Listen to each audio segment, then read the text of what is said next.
Welcome friends.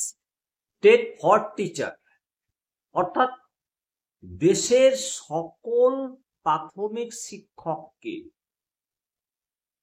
Class 1 থেকে 8 পর্যন্ত যে সমস্ত শিক্ষকগণ ইন সার্ভিস কর্মরত অবস্থায় আছেন, সেই সমস্ত শিক্ষকের যাদের অবসরের বয়স 5 বছর থেকে বেশি,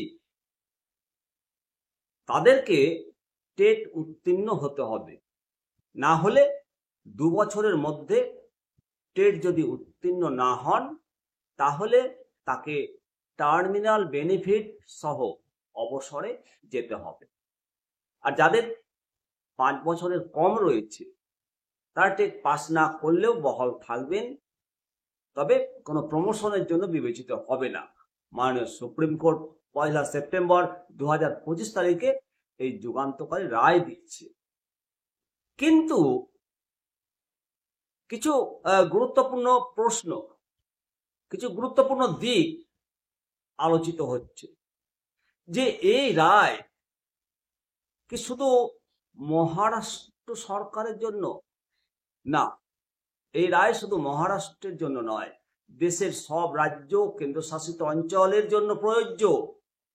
এটি একটা প্যান ইন্ডিয়া জাজমেন্ট।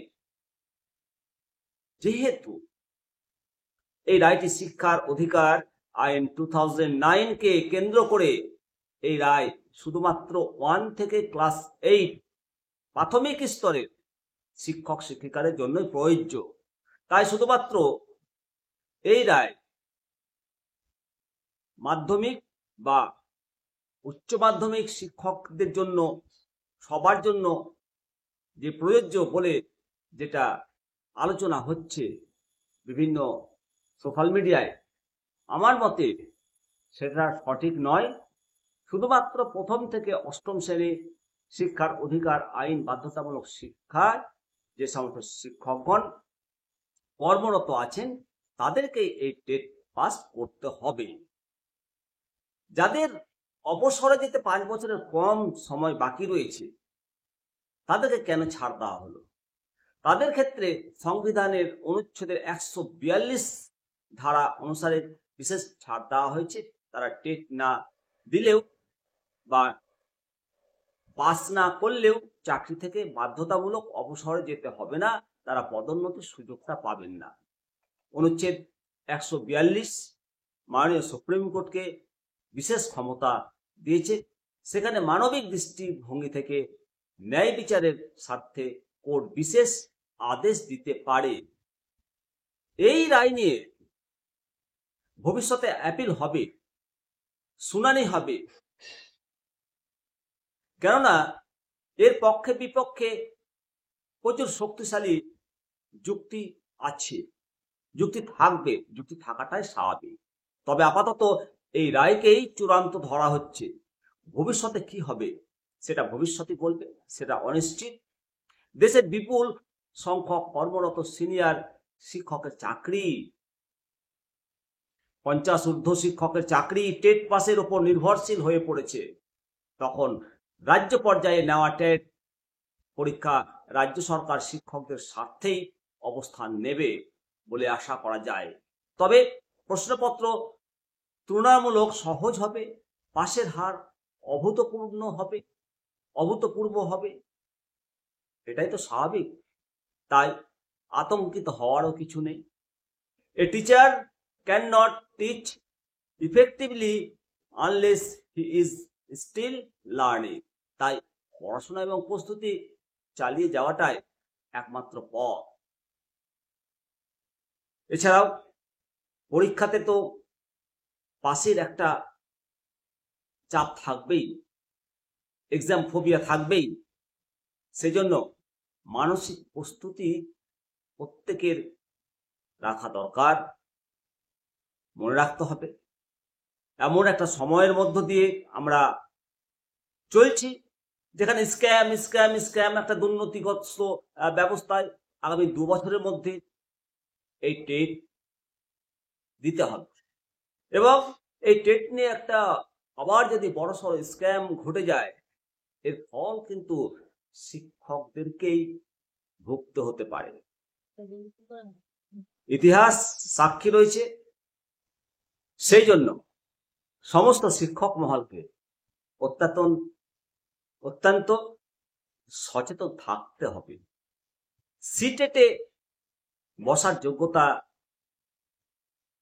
মানে কর্মরত শিক্ষকরাও বসতে পারবেন সিটেটে।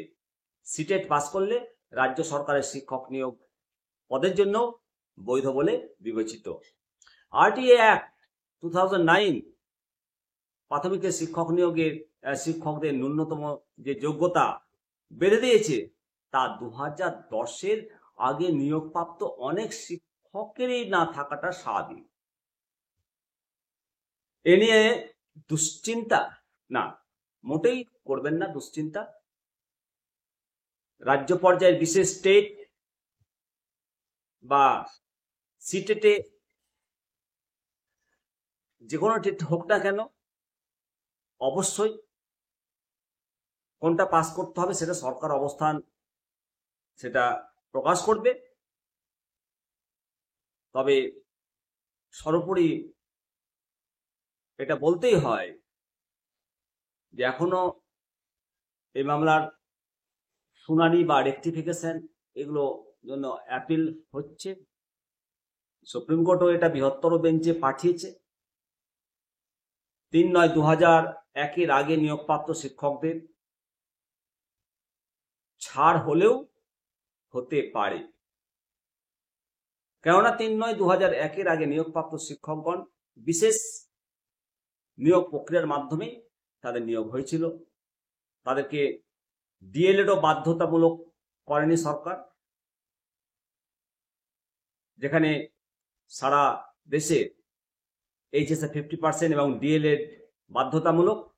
3/9/2001-এর আগে যে সমস্ত শিক্ষক শিক্ষিকাগণ নিয়োগপ্রাপ্ত তাদের চাকরি কনফার্ম থাকবে, ডিএলএড ট্রেনিং না করলেও, 50% না থাকলেও। সুতরাং মাননীয় সুপ্রিম কোর্ট হয়তো আবার ক্লারিফিকেশন দেবে। 3/9/2001-এর আগে এই সমস্ত শিক্ষকগণ কে টেট পাস করতে হবে না। সবাই বলবে যে 3/9/2001-এর আগে শিক্ষকগণকে টেট পাস করতে হবে কিনা। যদি হয় মানসিকভাবে প্রস্তুত, আর যদি না হয় সেটা সময় বলবে। অবশ্যই আপনারা চ্যানেল সেকশনে কমেন্ট করবেন। ভালো থাকবেন। জয় হিন্দ, জয় ভারত।